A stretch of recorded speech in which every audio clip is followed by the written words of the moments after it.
Jumpa lagi dengan Tangga Baru bersama DDM. Di studio sudah hadir orang hebat, Dr. Ferry Kurnia. Dia ini anggota KPU pada 2003, 2006. 2012. Sampai dua periode ya, sampai 2012, kemudian ke Jakarta, ke KPU Pusat. Dan sekarang menjadi orang partai Perindo, bahkan mencalonkan sebagai anggota DPR RI nomor 1 di Bandung dan Cimahi, Dapil 1 ya. Fer, kenapa ujuk-ujuk pengen jadi anggota dewan? Pertanyaan menarik nih kan? Iya, sukanya di KPU ke Bawaslu gitu, kemana gitu. Biasanya dari KPU itu pasti ada ke partai kan? Biasanya gitu. Kalau dia ke Bawaslu berarti mungkin turun gitu, gimana? Bukan turun, maksudnya ya memang seginilah aktivitasnya gitu ya. aktivitas di konteks kepemiluan saja kan kayak gitu. Tapi biasanya orang-orang KPU itu larinya ke partai. Kalau enggak kembali lagi ke dosen atau ke aktivis pegiat demokrasi dan lain sebagainya kayak itu. Coba Anda jelaskan kenapa kebanyakan dari KPU itu ke partai. Mungkin dari konteks modal sosialnya sudah ada. Jadi dia menguasai konteks kepemiluan. Jadi bisa jadi dengan Taulah pengalaman, KPU. dengan pengetahuan, dengan catatan-catatan yang dimiliki ya ke partai. Nah itu yang mungkin menjadi daya tarik dari aktivitas yang dilakukan. Dan bisa jadi itu challenge, Kang. Itu satu tantangan yang saya pikir penting juga. Karena di KPU juga seperti itu. Mekanismenya dia mengawal proses dan memuliakan suara rakyat gitu kan. Nah di partai pun bagaimana mengawal satu proses institusi demokrasi yang ada kan kayak gitu. Jadi itu. Nah, pertanyaannya, kenapa ke Perindo? Banyak partai besar yang memungkinkan Anda relatif lebih peluangnya lebih besar untuk jadi gitu.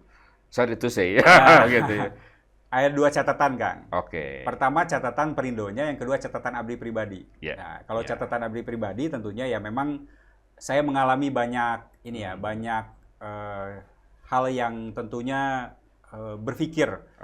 Karena banyak orang menilai bahwa dari KPU itu banyak yang sudah banyak berinteraksi dengan partai politik. Jauh sebelumnya. Ini pribadi ya. Mungkin naif bukan? Mungkin naif. Tapi mungkin ini secara pribadi karena banyak orang yang di KPU itu sering berinteraksi dengan partai politik, terutama partai politik yang memang selalu mengadakan komunikasi seperti itu. Nah, naifnya Abdi ya saya memilih partai politik yang mungkin tidak ada komunikasi apapun gitu kan. Sebelumnya itu. Sehingga bagi saya clear. Kayak gitu kan. Jadi tidak ada hal yang memang mungkin orang-orang melihat Pak Ferry masuk ke partai A ya karena dulu ada komunikasi atau ngebela atau apa ya. Sekarang tidak ada omongan-omongan seperti itu kan. Terkait dengan soal itu. Nah, kalau konteksnya partai Perindonya ya saya pikir ini partai bagus, Kak. Partai yang memang punya satu visi misi ya mungkin visi misi sama lah setiap partai kan. Tapi kalau Abdi cermati secara lebih mendalam, partai ini punya satu gagasan yang luar biasa yang dipimpin oleh seorang konglomerat, seorang raja media seperti itu, tapi dia pengen masuk pada wilayah-wilayah yang memang lebih real ke masyarakat, kan seperti itu. Idealismenya luar biasa. Nah, bagi Abi sebagai seorang aktivis ini challenge. Jadi dan itu sama gitu kan. Tantangannya adalah bagaimana ini mengembangkan partai yang memang bagus, partai yang pro UMKM, partai sahabat UMKM, tapi bagaimana proses dinamika ini bisa dilakukan. Nah, oleh karena itu ya dengan segala dinamika yang ada di Partai Perindo itu sendiri, ya saya tertarik. Maka ketika Pak Hari menawarkan itu kepada saya untuk bergabung kepada Partai Perindo, ya saya kan tidak mengiyakan kan. Saya coba bertanya kepada orang tua, ke keluarga, ke semua pihak, ke kawan segala macam, transcendental gitu. Termasuk sholat istihoroh. Sholat istihoroh. Akhirnya dengan segala dinamika yang ada ya ambil itu ya. Ambil Partai Perindo gitu. coba dijelaskan. Ada opini kan bahwa Perindo ini, tokohnya ini, pemimpinnya ini, pendirinya ini adalah oligarki ekonomi yang kemudian menjadi oligarki politik, dan sebagaimana oligarki yang lain dipersepsi agak kurang positif gitu ya. Penjelasan Anda gimana? Saya pikir kalau dikatakan oligarki tidak kan. Konteksnya apa ya kalau misalnya ini masuk pada konteks oligarki?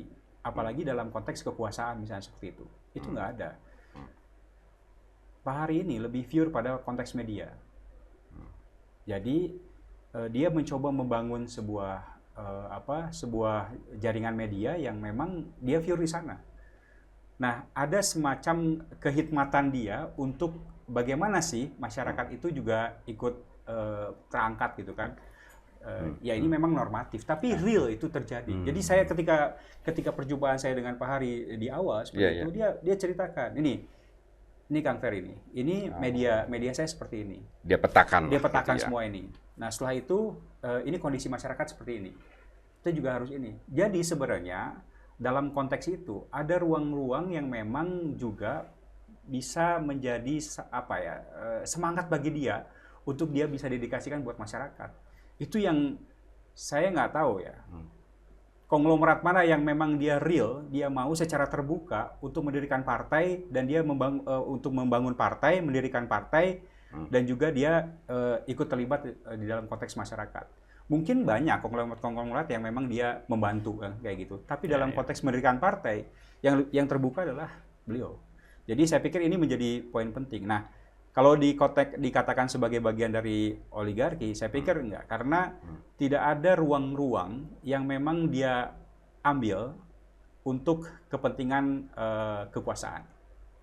Jadi saya pikir menjadi catatan yang memang perlu kita lihat secara lebih utuh. Oke. Iya, ya itu penjelasan Anda oke ya.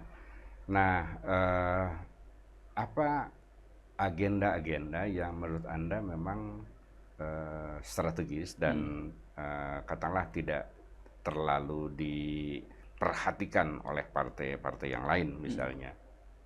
Apa core bisnis dari Perindo ini dalam kaitannya dengan pemberdayaan masyarakat misalnya? Secara umum seluruh partai pasti pro masyarakat. Secara umum pasti partai-partai ini berbicara bagaimana untuk menumbuhkan masyarakat. Tapi secara real, apakah ada nggak yang menyentuh langsung ruang-ruang masyarakat? Nah, Partai Perindo masuk di dalam itu. Yang menyentuh ruang-ruang masyarakat. Jadi secara real, secara faktual, dia sentuh. Salah satu contoh kan, terkait dengan soal UMKM. Itu real. Di UMKM ya, UMKM. Memang fokus kita ke soal UMKM. Kita dirikan juga soal koperasi seperti itu. UMKM salah satu yang memang kita buktikan adalah terkait dengan soal Gerobak Perindo. Nah, Gerobak Perindo ini memang itu simbolisasi gerakan kerakyatan, simbolisasi bagaimana masyarakat itu tumbuh, simbolisasi bagaimana UMKM bergeliat seperti itu.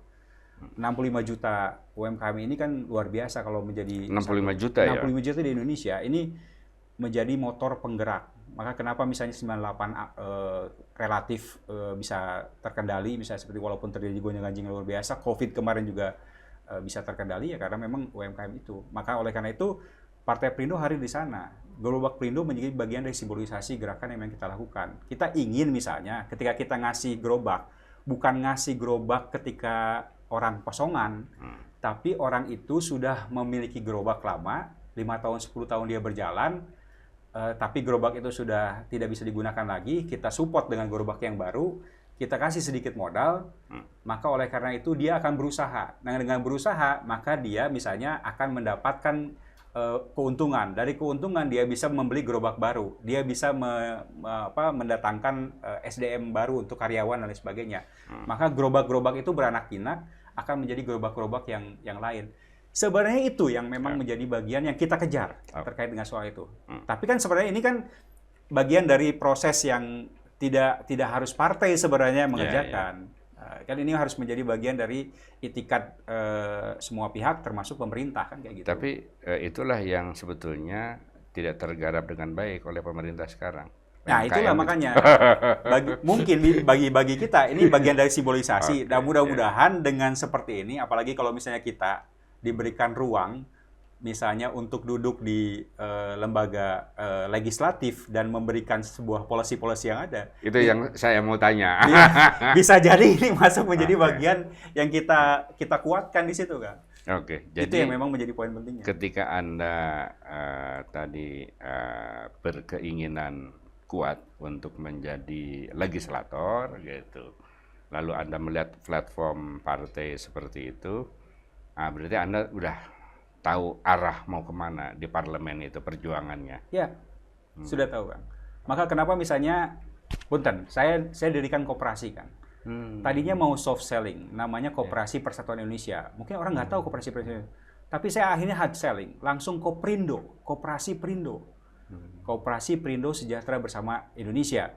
Kita dirikan itu, memang baru kegiatan-kegiatan seperti sembako murah, kegiatan-kegiatan terkait dengan advokasi, perizinan, belum masuk ke simpan pinjam dan sebagainya, karena itu urusan permodalan ya, dan nilai simpanan pokok, simpanan wajibnya juga masih rendah seperti itu, cuma Rp10.000.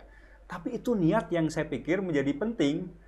Abdi ada komunitas tukang ojek misalnya, Kang bisa nggak dirikan koperasi? Gabung koperasi, tentang apa nih? Saya pengen olinya oli murah. Jadi ketika misalnya datang ke ini, kan pasti kan banyak oli itu supaya murah. Jadi ada semacam subsidi dari koperasi terkait dengan oli murah. Itu kita lakukan. Apalagi soal sembako dan lain sebagainya. Jadi sebenarnya kan, itu jantung masyarakat yang memang perlu menjadi perhatian serius. Dan kalau memang saya ditakdirkan masuk, ini menjadi bagian dari policy yang ada. Misalnya proteksinya seperti apa, ada nggak masuk dalam konteks pajaknya seperti apa, desain ininya, mekanisme UMKM-nya seperti apa, koperasinya seperti apa. Saya pikir ini menjadi penting. Walaupun mungkin itu tidak menjadi background aktivitas yang saya punyai misalnya dalam konteks kepemiluan, demokrasi dan politik. Tapi ketika saya coba menyelami ini, ternyata partai ini cukup menyentuh akar rumput. Dan itu real masuk pada ruang-ruang masyarakat. Sektor real itu ya. Dan saat-saat krisis itu, ekonomi krisis, ya dunia pertanian, UMKM itu yang backup perekonomian itu tetap jalan ya, gitu. Oke. Sekarang Anda ditempatkan di Dapil 1 Kota Bandung dan Cimahi. Jabar 1 ya. Tentu sebagai orang Bandung ya, yang aktivitasnya di Bandung juga sejak mahasiswa gitu sampai KPU gitu. Kan terakhir di KPU Pusat itu 2017-an ya. Nah, apa yang Anda lihat secara sosiologis, politis? Ini kan menarik kalau Bandung itu atau Jawa Barat nggak ada yang relatif permanen gitu, kemenangan partai itu. Mungkin kecuali PDIP gitu yang rada tetap gitu ya. Gimana? Kalau dari sisi elektoral memang peluang dan tantangannya. Kalau dari sisi elektoral memang Jabar 1 ini luar biasa berat. Ya neraka lah gitu kan. Walaupun mungkin bisa jadi surga bagi saya. Iya, amin. Kenapa? Karena di sini cuma 7 kursi. Dan ini kalau saya lihat dari incumbent yang memang... Tartar 7 kursi bukan 10? Bukan. Kalau 10 itu Jabar 2. Jadi dengan 7 kursi ini sangat berat sekali. Ketat sekali. Bahkan kalau kita lihat struktur hasil elektoral di 2019, itu juga sudah menggambarkan bagaimana ternyata memang diduduki oleh orang-orang yang betul-betul populer. Dan bisa jadi orang-orang yang memang betul-betul bisa menyentuh masyarakat seperti itu. Nah, oleh karena ini menjadi challenge bagi saya, Kang, terkait dengan ruang-ruang yang ada. Nah, selain soal modal sosial yang saya punyai, ya dari mulai lahir, TK, SD, SMP, SMA, sampai kuliah di Bandung misalnya seperti itu, ya saya mencoba menyelami bahwa abdi teh orang Bandung, ya setidaknya saya harus juga pulang ke Bandung untuk coba membangun Bandung kan kayak gitu. Tidak hanya menjadi wali kota atau gubernur saja, tapi bagaimana kita desain sebagai bagian dari wakil rakyat yang ada. Karena kan ternyata pengalaman-pengalaman selama saya kampanye sekarang, dinamikanya menarik dan luar biasa. Apa yang bisa diidentifikasi dari kejadian-kejadian, peristiwa-peristiwa di bawah itu? Kan orang bilang, wah ini ada orang yang hanya mikirin tim sukses itu kan banyak nawarin gitu. Padahal ya tadi. Betul. Nah, memang mungkin secara real di lapangan memang masyarakat tuh ekspektasinya tinggi. Jadi ada yang ekspektasinya tinggi atau harapan dia tinggi terhadap wakil rakyat gitu kan. Jadi baik itu soal misalnya pemenuhan, tadi soal UMKM, soal dia ingin berusaha, soal infrastruktur dan lain sebagainya itu. Tapi di satu sisi ternyata memang relatif juga ternindas bobokan dengan hal-hal yang memang sudah dilakukan oleh para anggota dewan incumbent sebelumnya. Bahkan Kang, saya dimarahi Kang. Oh ya? Saya datang ke satu komunitas, ibu-ibu, saya dimarahi. Karena? Pak Ferry, cenah. Nah, cenah Pak Ferry mah datang teh 5 tahun sekali cenah. Saya bilang, "Har, Bu, abdi mah nembean jadi caleg." Nah, gitu. Ferry nu mana ya? Ferry nu mana itu? Ya. Ferry atau Harry atau siapa gitu kan. Tapi langsung dengan spontan, ibu-ibu itu menyatakan kekecewaannya. Jadi banyak juga dari anggota-anggota legislatif yang sekarang 5 tahun sekali cuma 5 tahun sekali. Saya nggak tahu apakah memang itu real atau tidak, tapi itu view dari warning lah itu. Ya, itu warning bagi. Nah, oleh karena itu saya juga ini memang ini bukan soal kampanye buat saya menjadikan diri saya sebagai anggota dewan saja, tapi ini bagaimana mencoba membangun chemistry antara calon wakil rakyat dengan calon pemimpinnya, yaitu rakyatnya yang memang ada. Ini memang harus dibangun, jangan sampai datang ke DT yang 5 tahun sekali. Makanya saya berpikir keras dengan teman-teman di tim untuk ayo kita coba sapa warga, ayo kita coba melakukan upaya-upaya yang memang kita lakukan walaupun tidak dalam bentuk sisi-sisi yang memang lebih material misalnya seperti itu, tapi masyarakat disentuh.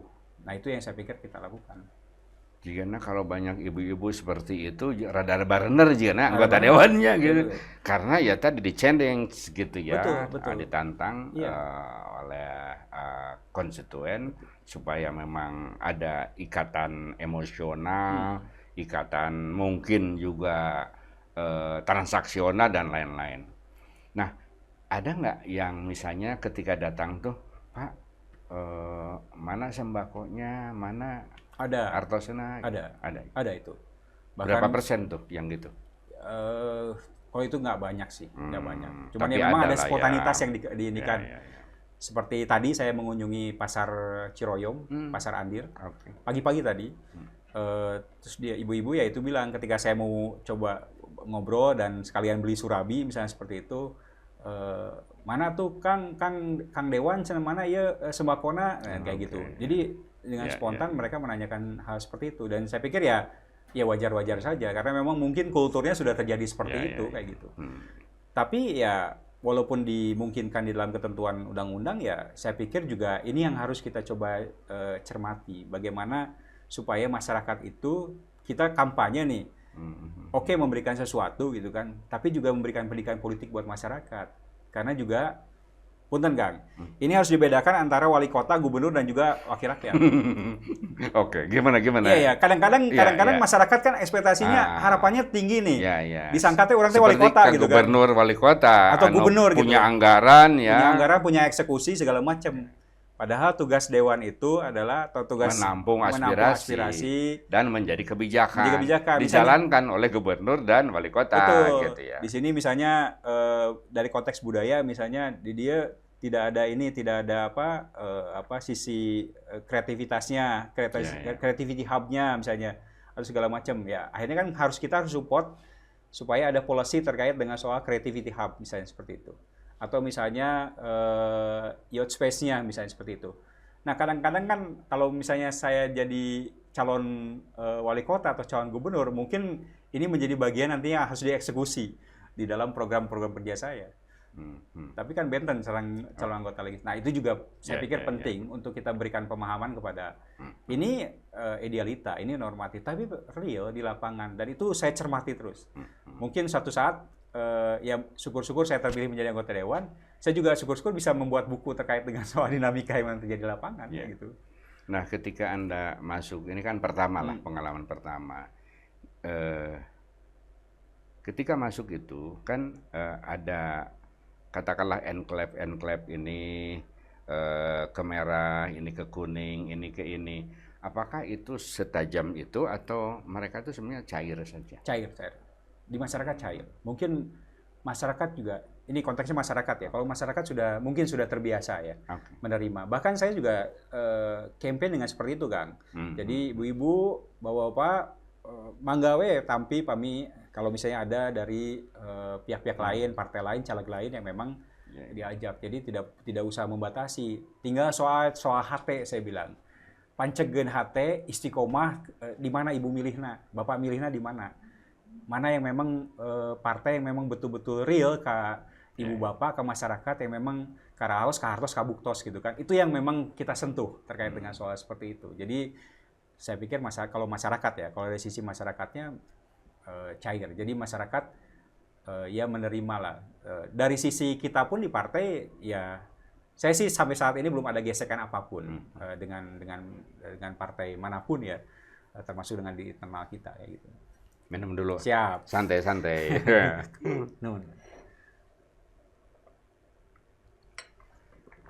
Kan ada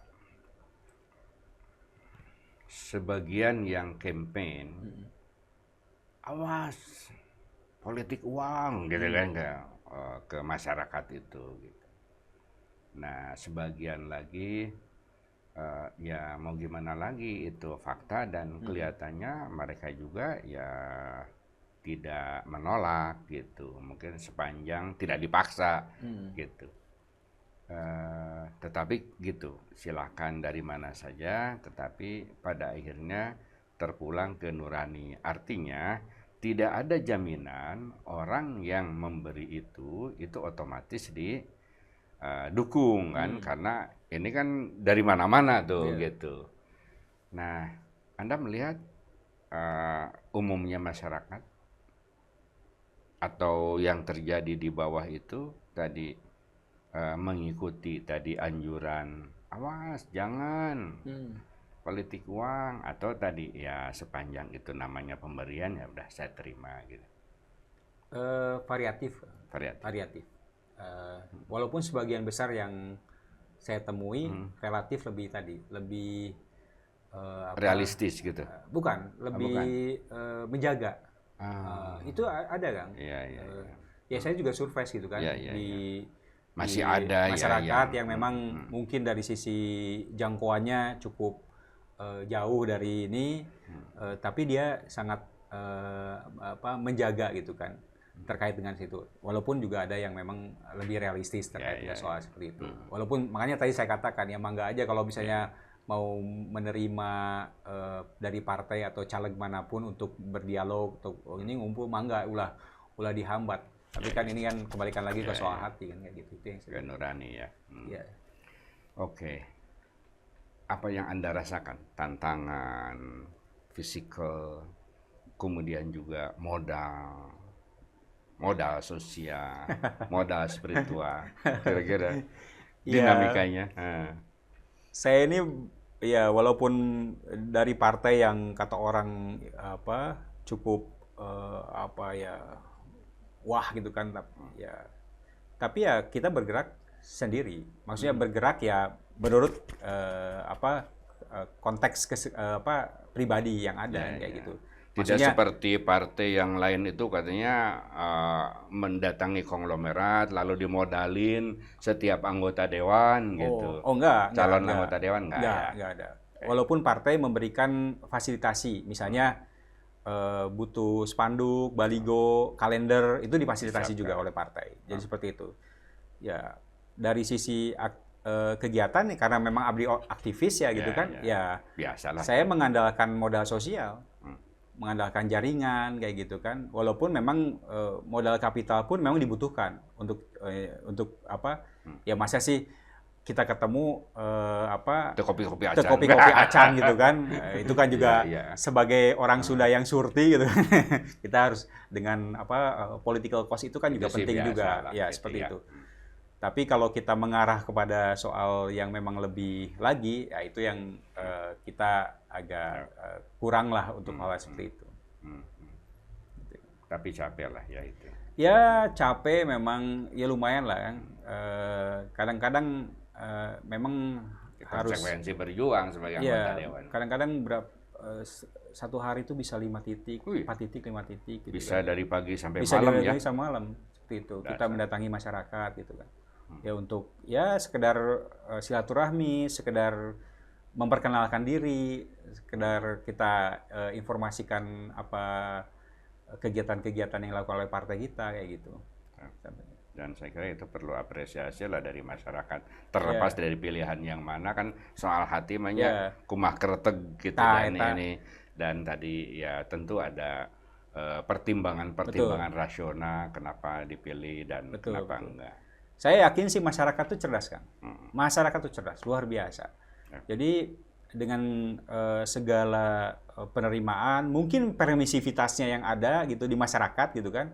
Tapi masyarakat bisa menilai mana yang layak, mana yang enggak, segala macam itu bisa nilai gitu kan. Tadi yang di awal tadi Abdi sampaikan kan terkait misalnya masyarakat gitu, nah Pak Ferry datangan 5 tahun sekali, itu wah, datang dari seorang ibu-ibu yang luar biasa gitu kan. Berarti kritis berarti masyarakat udah cerdas kayak gitu.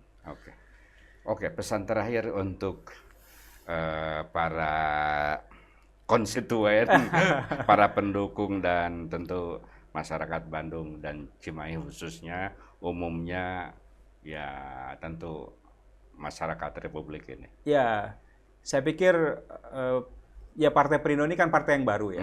Tapi dengan segala kebaruannya, insya Allah kita bisa mengimbangi lah partai-partai yang memang sudah eksis terlebih dahulu.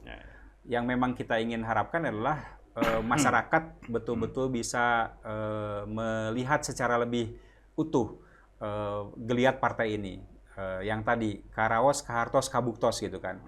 Dan saya dan Partai Perindo, kita tidak ingin aktivitas yang dilakukan itu rutin 5 tahunan. Tapi kita ingin misalnya ini jaga ritme yang memang ada. Bahwa ini memang tahun politik, tahun pemilu, ya. Kita memang harus mendekati masyarakat, kita ingin meyakinkan masyarakat, tapi saya sih berharap bahwa dengan cerdasnya masyarakat sekarang, mudah-mudahan ini menjadi bagian yang memang memotivasi kita semua, termasuk Abdi lah dan teman-teman di Partai Perindo untuk kita sama-sama berjuang. Dan dengan konteks seperti itu ya mudah-mudahan hasilnya bisa bisa meyakinkan kita, dan apapun hasilnya ya membuat kita happy kan, seperti itu. Itu yang memang kita inginkan. Dan untuk masyarakat ya insya Allah Partai Perindo kita akan berjuang dengan masyarakat. Kita adalah sahabat UMKM, sahabat koperasi, ya mudah-mudahan kalau misalnya ditakdirkan Partai Perindo masuk dan itu menjadi optimisme kami masuk ke Senayan dan juga duduk di DPRD provinsi dan di kota, ya kita akan selalu mendampingi masyarakat dan berbuat untuk masyarakat yang ada. Tentunya dengan fungsi-fungsi kita sebagai kedewanan, fungsi regulasi, controlling, dan juga budgeting yang ada. Oke. Itulah bincang-bincang dengan Dr. Ferry Kurnia. Sampai jumpa.